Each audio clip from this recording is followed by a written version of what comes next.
Hello and welcome to Moneycontrol. Higher input cost, lower export, escalated debt, and trim capex. That's been the story for 2022, at least for the steel industry. How different would 2023 be, both in terms of the macroeconomic situation and also the company's respective strategies and the visions that they have? What is the industry expectation from Budget 2023? Let's find it out. Hi there, I'm Nickey, and with me to answer all these questions is the new Managing Director of JSPL, Mr. Jha, who otherwise is quite a veteran in the industry. Mr. Jha, afternoon there. Hello and welcome to Moneycontrol. I'm going to start off by asking you about your expectation for 2023, both in terms of demand-supply situation. How do you expect the pricing situation to shape up, especially in light of the global situation, which is marred by the recession scenario and the geopolitical worries?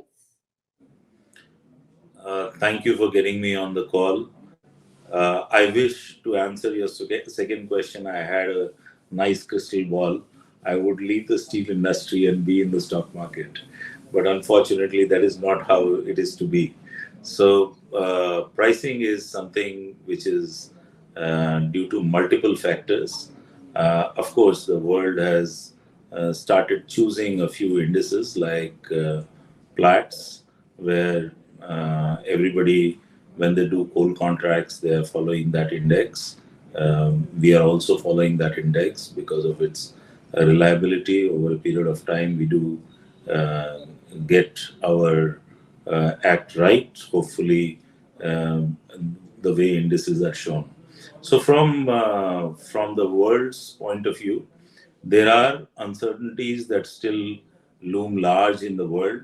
Europe continues to be in conflict, and that makes fossil fuel usage continuously a challenge for them. The renewable energy is still not where it is supposed to be. So we are very much dealing with 2023 under very similar circumstances as 2022, barring a few things that are different probably for the steel industry in India. The steel industry in India, although it saw two halves of the year very differently, or probably quarter by quarter, things were very different in 2022, with the government of India imposing certain export curbs on steel as well as iron ore in its own wisdom, because the steel prices were going through the roof, and it was important to secure raw material for the downstream industries. And an export duty was put. It came at a time, unfortunately for the steel industry, when the prices started softening and imports started happening. India became a net importer of steel. The exports were not promising at 15% duty.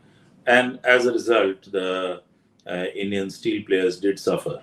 What we hope in the next year is that no such restrictions are put, so that we have a level playing field.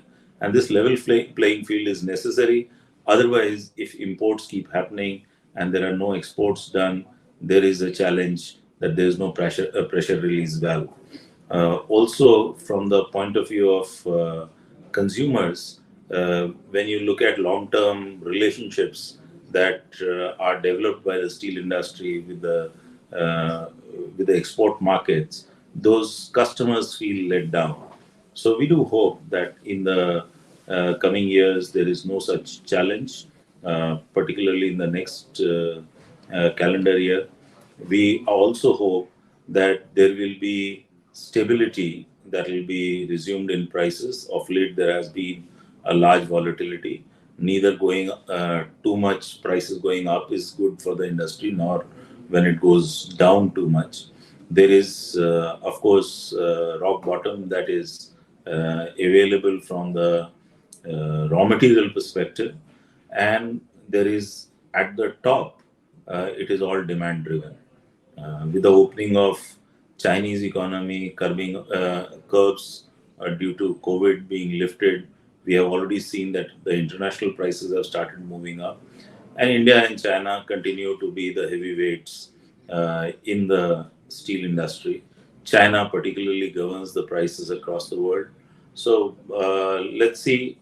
The outlook looks positive from India perspective for sure, because India continues to be an exception amongst the world's major economies where it is growing positively, and we do hope that this momentum is maintained in the budget.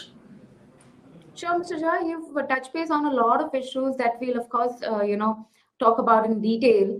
But, I just want to ask on the profitability part now, because we have seen the industry has witnessed multi-quarter low profits there's been a fall coming in in terms of the profits because of the adverse market conditions.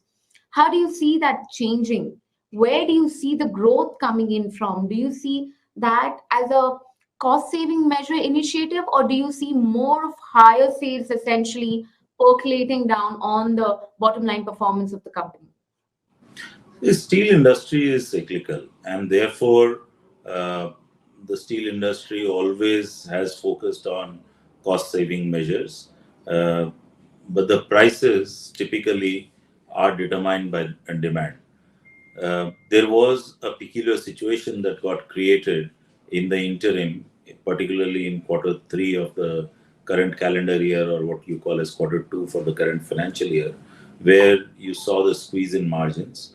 Since then, things are looking up, and we do expect the steel industry in India to do better financially, given the return of demand, festive seasons being behind us, monsoons being behind us, the construction and infrastructure sector doing well, auto sector doing well.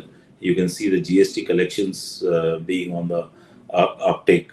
So, given all these factors, steel demand is likely to be positive, and I have a positive outlook for the current and the next quarter. When you say positive, what kind of number are you expecting for 2023 as compared to 2022?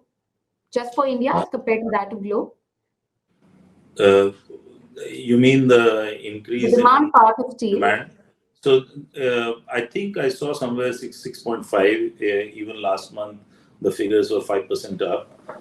So there is somewhere in that region of around 6.5% growth that is expected for India over the year.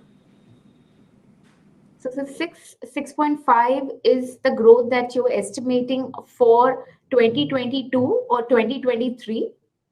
So this is FY23. That means up to March. That is what is the expectation.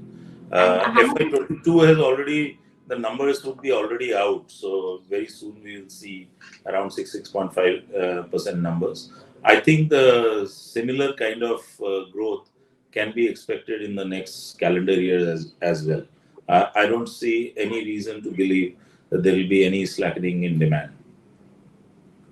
Okay, you expect the growth to be similar both for 2022 as well as 2023. Have I got that right? Yes. Okay, I'm going to touch base on the Monnet power plant issue, because a lot has been circulated around. There's been concerns around how the company first divested JPL, citing that it's going to be more moving towards the ESG or the carbon neutrality goal. And now at the similar breath, if you look at it, the company has gone ahead and acquired a Monnet power plant asset. So I would want to understand the intent behind this move, because that has raised in a lot of questions. Also because there has been, especially so because there is a power deficit for Angul, which is only to an extent of around 119 megawatt. Then why 1,050 megawatt capacity? So it's actually the same story. Decarbonization is not a one-day journey. You move towards decarbonization. And Monnet Power gives us a 25% potential reduction in our carbon footprint from power. That is because this plant itself is more efficient by about 20% on the usage of fuel. That is directly there. Then, as you have rightly said, that there is also additional power requirement. So if we compare our 135 into 6 megawatt power plants, compare that to 525 into 2, which is 1050 megawatt. Those power plants, their power can be replaced by monet power, and it immediately reduces our carbon footprint. So we are absolutely in the same direction. Additionally, there are so many other benefits that we get. Number one benefit that we get is that our scope 3 emissions would go down quite significantly with monet power, because it is right next to our coal block from where the pipe conveyor will be coming, and it will be delivering this coal right into this plant at a very low cost. That means our costs will come down quite significantly on power generation.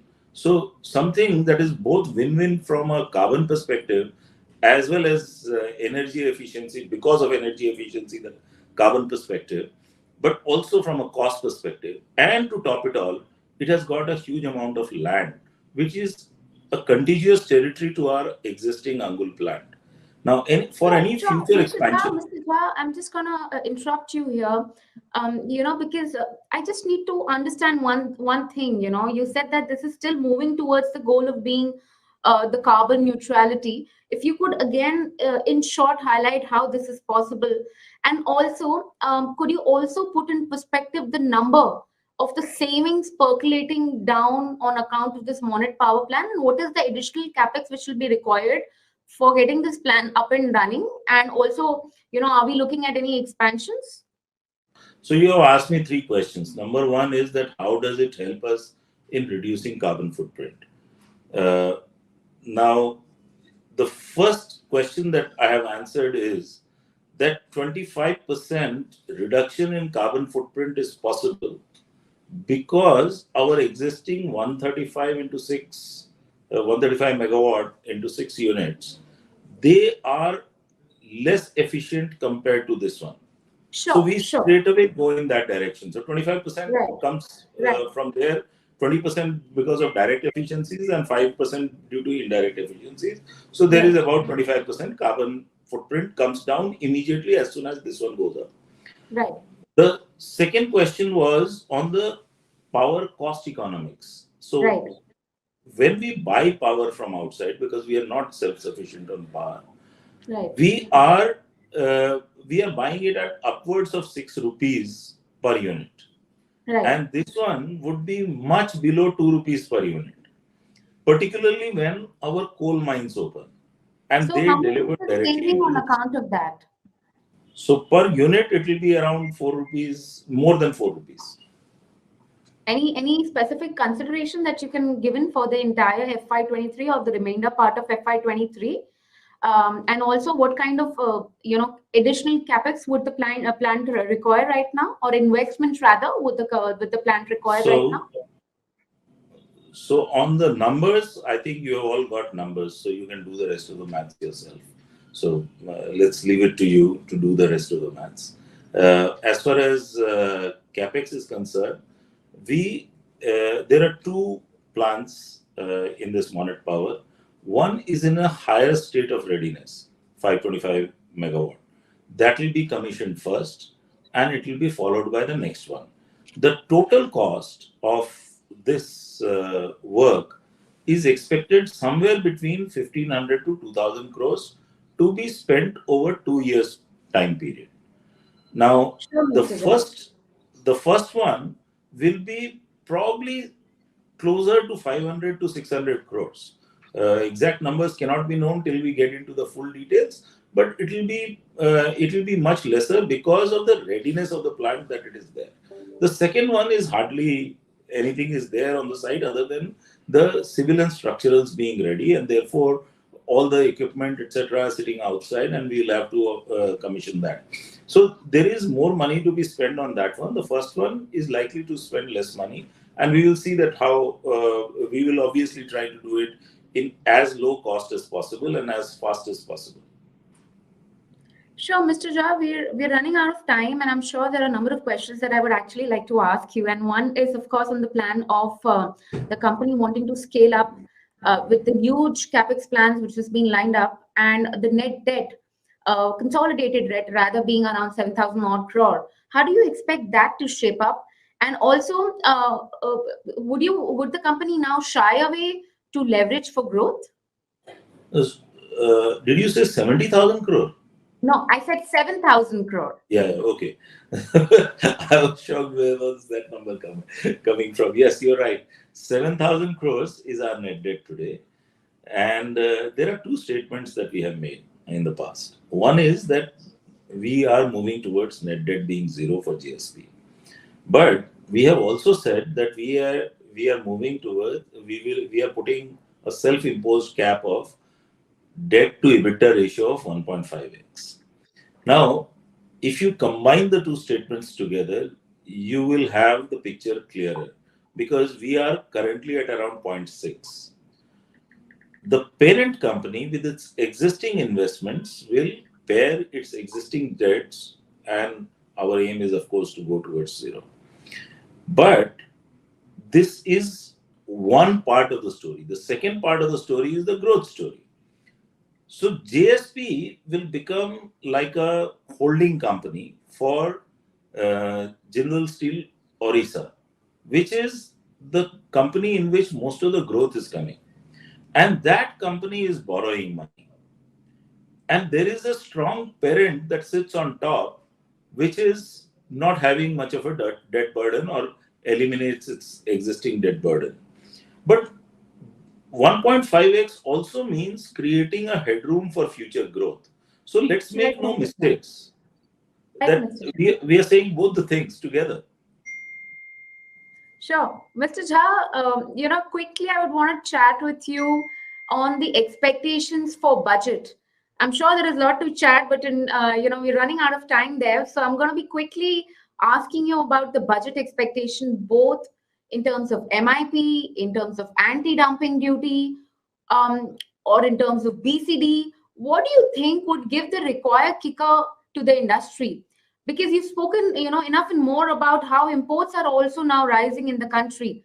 So what do you expect the government to do right now, or you expect from the government in this budget? See, from the steel industry perspective, we have always looked for level playing field. We have maintained that steel industry actually has a real potential of decarbonization, and we have been supporters of uh, coal gasification. We have been looking for beneficiation of iron ore and not to be treated at the same level as the good ore. So if there is anything that can be done to make sure that poor quality ore is beneficiated and used in India by the Indian producers, any incentivization in that direction will be extremely helpful to put up these beneficiation plants and also make sure that resources are not wasted in the country. So both on the coal and iron ore side, we would say coal gasification on the coal side. Also, if it is possible, then a lot of high ash coal, which is coking coal, which India is short of. If this coal was available to the steel plants to use it as a coking coal, for which the permissions will have to be given in order to set up the coal washeries, then this is conservation of resources as well as conservation of foreign exchange for India. And it is extremely helpful from environmental perspective, cost perspective, etc. If iron ore beneficiation was incentivized in this country, not by giving additional money, but simply by saying that whatever is the premium that is charged for a high grade iron ore, that should be eliminated or reduced significantly for low grade iron ore so that it can be beneficiated and used as a high grade iron ore. If we get these kind of facilities, India has enough of iron ore and it will be able to fight the battle internationally on a much stronger footing. It can become the true make in India steel for the world. And there is, of course, the steel minister is talking about Make in India labeling, etc. So there have to be standards created against that. And we would be very, very supportive of any such actions. But we must make in India steel for the world using level playing field and incentivization for using low grade iron ore and coal gasification. Okay, any kind of anti-dumping duty expectations there because the imports are also on an uptick? See, this is the job of the watchdog to constantly, it is not through the budgeting exercise that we expected, but it is the job of the watchdog to make sure that there is no dumping that takes place in India.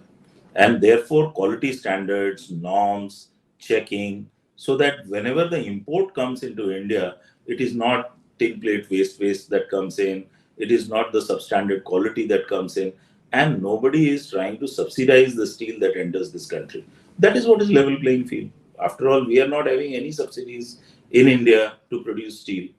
So why not? And there you can see the non-tariff barriers coming up everywhere, including Europe, where there is a non-tariff barrier now. There is a carbon taxation that is being added. So Sure. all these kind of non-tariff barriers that come up, India should also protect itself. So in that case, you are expecting some amount of protection coming in from the government on that count, but any expectation coming in on the basic custom duty for that matter?